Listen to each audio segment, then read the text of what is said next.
日本を旅行中のある外国人男性はドン・キホーテの品揃えに感動しました。 Branch is hanggang 4 AM po siya.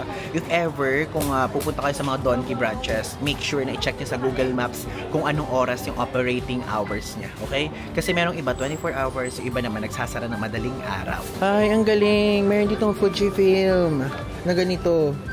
Meron tayong ganyan guys. 2,480 siya. Tapos, ayan mga pasalubong. If ever, kung interested kayo sa ganyan. 700 yen. Ito, mga cooling items. Ayan guys, mga nakakapagpalamig. Kasi syempre summer, kaya ang mga inilalabas dito, mga pampalamig. Sea breeze. Parang gusto ko sana siyang bilhin Hindi ka bibili? Ayan guys. So, bumibili dito sila The Sansons, JM, Main, saka si Coles. Parang iniisip ko, gusto ko sana ganito. Pero kasi ang laki niya para ilagay sa bag natin. Itigan niyo na may bag natin kung ano lang kaliit. Date lang. Ay, ito. Maliit lang siya, pero mabigat Wow! Si Shopaholic Hindi ako shopaholic. Shopaholic siya. Baliw. I'm not sure. Asan yung flare na sinasabi mo? Hinahanap ko pero unahin ko nga kasi... Yan, sikat yan Itong Fino ba? Fino?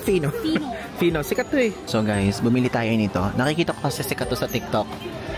Biore ba yan? Biore? Cooling body mist, so 850. And bumili tayo nun. Tapos ito, nirekomendo ni Main. Parang towel siya. So, 60 centimeters yung laki. Big cool sheet.